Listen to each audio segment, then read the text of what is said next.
안녕하십니까 여러분. 오늘 저는 글로벌 컨슈머 트렌드 중에서도 이 클린 뷰티의 넥스트가 뭔지, 윤리적 뷰티라고 하는 그 트렌드에 대해서 좀 집중적으로 설명을 좀 드릴까 합니다. 우리 본론에 들어가기에 앞서서 뷰티 스트림즈를 잘 모르시는 분들을 위해서 잠깐 소개를 해드리겠습니다. 뷰티 스트림즈는 글로벌 뷰티 인사이트를 여러분들한테 전달해드리는 그 트렌드 회사인데요. 저희들이 이렇게 구독 유형이 있고 그리고 컨설팅도 주로 많이 하고 있습니다. 그리고 최근에 이제 이게 영어로만 되지 않고 우리 한국어로도 돼서 전 세계 13개 언어로 지금 번역이 돼서 나가고 있는데 뷰티와 관련해서는 원료수부터 유통까지 전 단계를 거쳐서 분석을 하고 관련된 보고 내용을 전달을 해드리고 있고, 저희들이 모시는 고객은 큰 기업부터 굉장히 작은 인디 브랜드까지 총망라하고 있습니다. 그래서 스킨케어는 물론이거니와 이렇게 뭐 패키징과 유통, 헤어, 네일 두루두루 전문가들이 관련한 리포트를 쓰고 있고요. 오늘 여러분들한테 말씀드릴 내용도 실은 이 구조를 따라서 말씀을 드릴 거예요. 이제 뭐냐면 5년에서 6년 정도의 텀을 가진 큰 흐름, 그걸 이제 우리는 매크로 컨슈머 무브먼트라고 하는데, 그 무브먼트에 대해서 오늘 제가 말씀을 드릴 거고, 이거에 따라서 어떤 뷰티 무브먼트가 한 3년 정도의 터울을 두고 전 세계 뷰티 시장을 강타하고 있는지, 그래서 그게 그 꼭지 중에 하나가 윤리적 뷰티이기 때문에 오늘 그거에 대해서 좀 말씀을 드리고, 그 다음에 이제 그 매일매일 이제 리포팅이 되고 있는 그 사례들도 있는데요. 오늘도 여러분들께 몇 가지 좋은 사례를 공유하고자 합니다. 그래서 그 사례뿐만 아니라 실은 그 트렌드를 조금 좀 관심이 있으시고 뷰티 시장에 대해서 좀 잘 알고 싶다라고 하시는 분들이라면 꼭 우리와 같은 이제 유료 구독 사이트 아니더라도 세계 시장에서 어떤 신상품들이 많이 나오고 있는지, 아니면 또 소셜미디어, 전 세계 인스타에서 올라오는 이 소셜미디어를 강타하고 있는 인플루언서들이 어떤 사람들이 있는지에 대해서 여러분들이 좀 많이 그 촉을 좀 다지셔야 될 것 같아서 한 말씀 드리고 지나갑니다. 자, 그러면 이제 본격적으로 이제 본론에 들어가서 마크로 무브먼트 2026년까지의 흐름을 공유해 보겠습니다.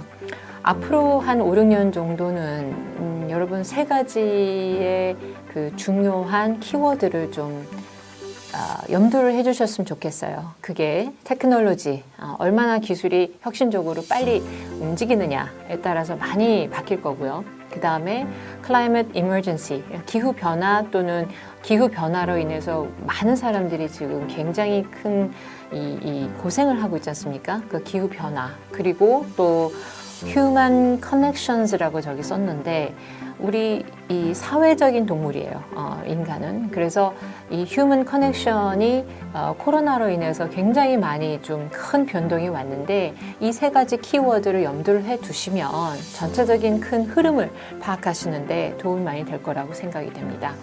그래서 오늘은 이 보시는 5가지 꼭지를 하나씩 말씀을 드리도록 하겠습니다. 첫째는 SOS Earth라고 해서 기후 변화에 대해서 먼저 말씀을 드리겠는데, 여러분 전 세계적으로 기후 변화로 인해서 난민이 1000만 명이 넘는다고 합니다.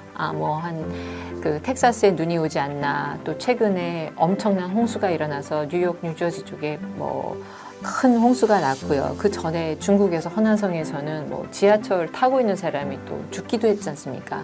이런 그 지구의 어떤 기후 변화로, 온난화로 인해서 지구에 심각한 이상 변화가 생기고 있기 때문에 전 세계 특히 젊은 MZ 세대들은 본인들이 가지고 있는 소비력을 가지고 이 기후 변화에 민감하게 대처하지 않는 기업들의 상품은 사주지 않습니다. 그거를 염두를 해주셨으면 좋겠고요. 그 다음에 이제 두 번째는 폴리센트릭 임팩인데, 폴리라고 하면은 저희들이 그 그 여러 개, 라틴어로 여러 개라는 뜻인데 과거에 이제 미국 중심으로 움직였던 세계가 중국이 슈퍼파워로 이제 등장을 하면서 두 개의 이제 서로 막 지금 약간 파워 게임을 하고 있는 그런 상황에 도래를 하고 있는데 우리가 생각했을 때 앞으로 한 5, 6년 정도는 이 두 개 나라뿐만 아니라 얼마나 기술 혁신을 가지고 있는지 없는지에 대해서 또 다른 자그마한 파워 국가들이 또 일어날 수 있다고 생각해요. 좋은 예가 반도체 같은 경우입니다. 반도체의 전 세계 중에서 제일 많이 생산하는 데가 여러분 대만입니다. 그러면 대만이라는 작은 나라는 반도체 기술 하나 가지고 미국이나 중국과 거의 동등한 그런 그 위상을 갖게 되는 거죠. 그래서 기술의 어떤 혁신의 발전에 의해서 그 슈퍼파워하고 거의 동등하게끔 그 분야에서만큼은 그 입지가 강해지는 그런 나라들이 나올 거고요. 또 다른 또 그 줄기에는 기술의 리더십뿐만 아니라 이 다문화적인, 그러니까 유전적으로 그리고 문화적으로 DNA가 섞이는 그런 사회가 대두가 됩니다. 2045년인가까지 보시면 미국의 인구가 51%가 이런 그 유전적으로 피부색이 섞이는 그런 사람들이 더 많아질 겁니다. 백인들이 많은 게 아니라. 그래서 우리가 특히 이제 한국은 굉장히 그 동일 민족 로 많이 살잖아요. 근데 이제 해외 같은 경우는 그렇지 않다라는 거. 그래서 그런 어떤 이 다양성의 그 중요도가 폴리센트릭해지고 있다라는 점, 여러분들 좀 기억을 해주시면은 좋을 것 같고요. 그 다음에 그 다음은 subjective truth라고 합니다. 이거 말 자체가 조금 어폐가 있어요. 왜냐하면 진실이 어떻게 주관적일 수가 있습니까? 진실이라는 거는, 진리라는 거는 굉장히 객관적이거든요. 근데 저희들이 여기서 매크로를 얘기를 할 때 이 뜻이 뭐냐면 기술의 어떤 발전으로 인해서 사람들이 다 SNS를 하지 않습니까? 본인들이 보고 있는 뉴스가 제각기 다 달라요. 그리고 내가 보기 시작한 뉴스에서 알고리즘이 이 사람이 이런 게 관심이 있구나. 그래서 계속해서 그거와 관련된 내용을 나한테 보내줍니다. 근데 그 내용이 진짠지 아닌지 우리가 잘 구분이 안 가죠. 그래서 음모론 같은 게 11월 바이든 대통령이 당선되기 전에 미국에서 한참 이제 음모론 같은 게 나왔을 때가 아주 좋은 예인데 이런 어떤 그 언론의 자유는 좋지만 또 이 가짜 뉴스가 너무 많이 이렇게 돌아다니는 것도 문제입니다. 그러니까 사람들이 좀 이 뉴스를 딱 봤을 때 처음에는 그거를 그냥 흡수를 하다가 이제는 사람들이 이거 진짜일까 아닐까 또 이렇게 해가지고 좀 선별할 수 있는 그런 능력들이 좀 생기고는 있습니다. 여기서의 이 subject truth에서 한 가지 여러분들이 가지고 가야 되는 이야기는 뭐냐면 기술은 굉장히 빨리 발전을 해요. 근데 사회적인 어떤 윤리성이라든지 우리의 규범이라든지 법이라든지 이런 기반이 이 사회를 구성하는 여러 가지 축이 있는데 그 기반 축이 기술의 혁신만큼 잘 따라가느냐, 빨리 가느냐, 그렇지 못하는 거죠. 그래서 여기서 생기는 그 갭이 윤리성의 공백으로 나타나고 있는 듯 해 보입니다. 예를 들어서 정인이 사건 여러분 다 기억하시죠? 어떻게 그런 일이 일어날 수 있을까? 우리 다 뜨악했는데 그런 어떤 윤리적인 공백에 의해서 우리가 좀 더 윤리성을 가진 브랜드나 기업에 대해서 더 동조를 하게 되고 그거를 갈망을 하게 된다는 그런 내용이고요. 그래서 그렇다 보니 특히 코로나로 인해서 거의 지금 2년째 우리가 코로나로 전 세계가 지금 시달리고 있는데 그러다 보니 정말 행복해지는 게 과연 뭘까? 내가 진짜 마음이 편안하고 내가 추구하는 삶의 의미는 뭔가 이제 이런 걸 가지고 사람들이 많이 생각을 하게 되는 시간이 있었던 것 같습니다. 그래서 이 조이얼로지, 그러니까 행복해지는 게 하나의 사치가 되는 건가? 라는 생각이 들 정도로 행복에 대해서 사람들이 고민을 많이 한다는 거죠.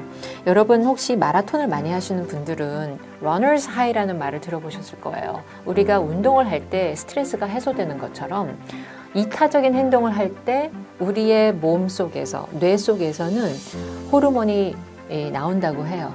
그래서 이타적인 행동을 할 때 보상 심리가 실은 내가 받는 거예요. 내가 좋은 일 했고, 그래, 잘했어. 나 정말 좋은 일 했고, 뿌듯해. 이게 바로 같이 도와주는 일이야. 이런 게 그냥 심리적으로 보상을 하는 게 그냥 보상이 아니라 내 몸속에서 호르몬이 나와가지고 내가 그런 걸 느끼고 실제로 그런 어떤 현상이 심리학에서 과학적으로 입증이 됐다고 합니다. 그래서 이런 어떤 그 이타적인 행위에 대해서 기업들이 많이 한다거나 또는 내가 한다던가 하는 그런 사람들이 많이 공감을 하기 때문에 이타적인 행위까지는 아니더라도 그런 어떤 사회적인 책임을 다하지 못하는 기업들에 대해서는 사람들이 외면을 한다는 겁니다. 그 다음에 이제 마지막 그 매크로 트렌드는 저희들이 여기 이제 아까 휴먼 커넥션스가 되게 중요하다고 제가 말씀을 드렸는데 휴먼 커넥션은 디지털로 일어나지는 거죠. 디지털과 인간 간의 관계가 서로 이렇게 심화된다라는 그런 뜻입니다. 그래서 코로나로 인해서 되게 외로움을 느끼는 인구가 많이 증가를 하고 있어요. 특히 미국 같은 경우에는 인구의 36%가 심각한 외로움을 겪고 있다고 하고 그 중에서 이제 우리 한국도 10명 중 6명이 외로움을 느끼고 있다고 합니다. 그래서 인간은 다른 사람들하고 더불어 살아야 행복하다라는 그런 안정감을 갖고 있기 때문에 이런 그 커넥션, 서로 연결을 하는데 그게 물리적으로 같이 있지 못하면 디지털로라도 같이 커넥션이 돼야 되기 때문에 앞으로 뷰티와 관련해서 오프라인의 그 매장이라든지 아니면 온라인 매장이라든지 이런 뷰티 커뮤니티라든지 이런 게 훨씬 더 많이 활성화가 되고 그 취미를 가지고 공유를 하면서 온라인에서도 만나고 오프라인에서도 만나고 하는 활동들이 젊은 사람들 위주로 많이 일어나고 있다라는 그 트렌드가 있습니다. 그래서 이 큰 5개의 축을 여러분 기억을 잘 해주시면 다음번에 제가 설명을 드리려고 하는 거는 코로나로 인해서 그럼 구체적으로 사람들의 소비 행위가 어떻게 변하고 있는지에 대해서 말씀을 좀 드리도록 하겠습니다. 여기 9개 다 설명을 드리고 싶은데 오늘 시간 관계상 몇 가지만 추려서 말씀을 드리자면 아까 그 이조이얼로지에서 말씀드렸던 이 이타적인 행위를 더 많이 하고 그런 행위를 하는 기업들이나 브랜드의 지갑을 여는 그런 행위가 더 많아질 거라고 생각이 듭니다. 그래서 예를 들어서 그럼 이타적인 행위가 구체적으로 뭐냐? 동물들을 보호하는 cruelty free 이런 것도 이타적인 행위에 들어가는 거죠. 여러분 우리나라도 그렇지만 뭐 중국 같은 경우 MZ 세대의 3분의 1이 애완동물을 집에서 키운다고 해요. 3분의 1이. 그러면 이 엄청난 수가 이제 우리 동물하고 같이 공존을 하는 거죠. 그래서 이제 크루얼티 프리라는 게 되게 중요한 또 비간 뭐 이런 게 되게 중요한 키워드가 되는 거고요. 아까도 말씀드렸지만은 좀 더 사회적인 어떤 책임을 다하는 그래서 이타적인 행위를 하는 브랜드들에 대해서 소비자들이 좀 관대해진다라는 그런 심리가 보이고 있습니다. 그리고 처음에 옛날에 이제 패스트 패션이 막 나왔을 때는 이런 의식적인 소비에 대해서 사람들이 잘 생각을 못했어요. 미드 같은 거 혹시 보시면은 양말을 왜 빨어? 양말 가서 사면 되지. 약간 이런 개념이 있었다면 지금은 훨씬 더 쌓이는 쓰레기에 대해서 의식을 하게 되고 따라서 하나를 사더라도 굉장히 조심스럽게 사고 작은 소품이라 할지라도 의미를 주는 그런 행위가 되는 의식적인 행위가 거친다라는 거. 애니멀 드리븐 인그리디언트는 이제는 약간 좀 회피 현상이 일어납니다. 뭐 달팽이라든지 마요크림 한때 굉장히 인기가 있었는데 요즘 많이들 안 찾잖아요. 그러니까 동물 유래 성분은 좀 회피하는 현상이 이제 보였고 그리고 이제 사이언스에 대한 무한 신뢰가 생기고 있습니다. 그래서 모든 게 다 데이터로 입증이 되지 않으면 잘 믿지 않는 그런 현상이 생겨서 이런 과학적으로 입증이 될 수 있는 효능이 있다라는 거는 뷰티 업계에서 되게 중요하다라고 생각이 들고요.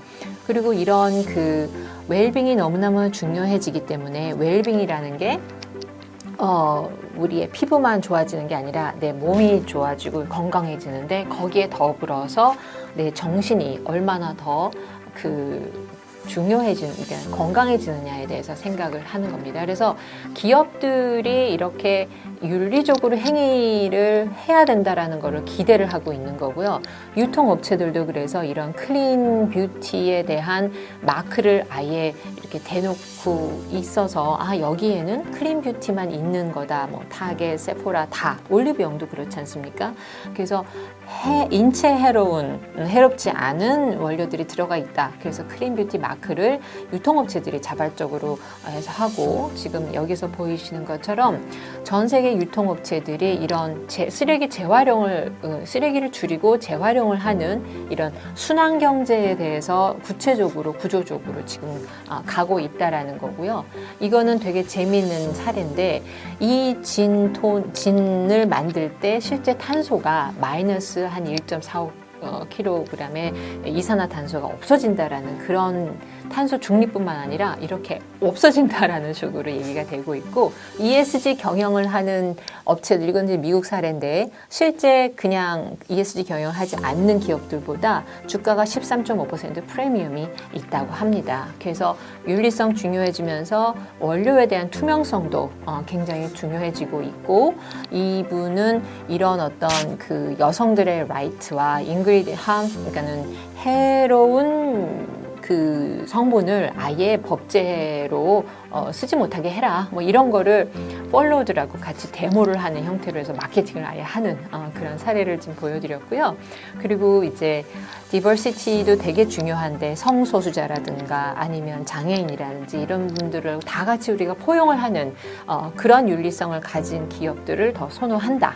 그런 이야기입니다. 그리고 실제 팜유 같은 경우에는 그 인도네시아나 뭐 아마존에 열대우림을 태워가지고 만들잖아요. 그렇게 태우지 않고 이런 실험실에서 팜유를 생산을 하는 업체들이 이제 나오고 있습니다. 훨씬 더 원가도 저렴해지고 이 자연을 손상하지 않고 그래서 바이오텍이 훨씬 더 중요해진다라는 거. 그리고 여기는 이제 버섯의 균사체를 이용한 포장재를 이렇게 만들어서 플라스틱을 대신 플라스틱이 아닌 그런 이 포장재를 만들어내는 거에 좀 더 많이 고민을 요즘 하고 있다라는 그런 거라서 좀 정리를 하자면 소비자들은 보다 의식적으로 변하고 있고 사회적으로 책임이 있는 브랜드를 선호하고 클린 뷰티 넘어서 이제는 윤리적인 뷰티로 승화하고 있다라는 거. 그래서 약간의 이제 끝으로 좋은 사례를 좀 말씀드리는 거는 이제 오세아나라는 브랜드는요. 웹사이트에 들어가 보시면은 이게 다 바다예요. 바다에 있는 쓰레기를 수거해가지고 착한 일 하고 있고 원료도 조금 여기 이제 이 바다에서 채취를 해서 이들의 실험실에서 블루 테크놀로지로 기능성 화장품을 만드는 되게 좋은 사례라고 생각이 듭니다. 다이아몬드 채광하는 데서 저렇게 조금 이렇게 버리는 안 쓰면 그냥 버려지는 건데 그거를 채취를 해가지고 화장품에다가 넣어서 좀 탄력을 더 보습을 해준다라는 에이터 뷰티라는 회사도 나오고 있고 요즘 많이 보시는 고체 형태도 플라스틱을 쓰지 않아도 되니까 많이들 좋아하고 있고요. 알루미늄 같은 경우는 여러분 이게 1775년부터 나와가지고 돌아다니는 알루미늄이 몇백 년 됐잖아요. 그 알루미늄이 아직도 영국 같은 데서 거의 뭐 50% 이상 활용이 되고 있다고 얘기를 해요. 그래서 쓰레기를 줄이는 거에 많은 브랜드들이 동참을 하고 있고 또 이런 인디 브랜드들을 많이 사랑받고 있습니다. 우리나라도 예외가 아니라고 생각이 돼요. 마지막으로 이 업서클 뷰티라고 하는 회사는 버려지는, 그러니까 블루베리를 재배를 해가지고 식용으로 이제 벌고 그 껍데기나 이렇게 버려지는 이거를 다 전 세계 돌아다니면서 수거를 해서 그 원료를 가지고 다시 크림을 만들고 화장품을 만드는 그런 굉장히 착한 기업입니다. 그래서 지금까지 보여드렸던 몇 가지 사례들은 우리가 생각하는 아까 처음에 말씀드린 이 5가지 큰 축에서의 마크로 무브먼트에 부합이 되면서 전 세계 MZ 세대들로부터 많이 사랑을 받는, 그리고 앞으로 우리가 화장품을 만든거나 아니면 브랜딩을 하시는 분들이 꼭 기억을 해주셔야 될 그런 이 윤리성을 제가 오늘 좀 강조를 했습니다.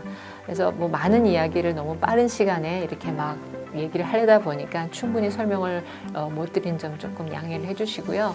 여러분들도 우리가 같이 잘 살 수 있는, 그리고 더 좋은 사회를 만들어야 되는 그 근거를 몇 가지 이제 제가 제시를 했으니, 이게 이래서 클린 뷰티가 윤리적인 뷰티로 승화가 되고 있구나를 좀 이해를 해주시는 거를 오늘의 메시지로 가져가시면 참 좋겠습니다.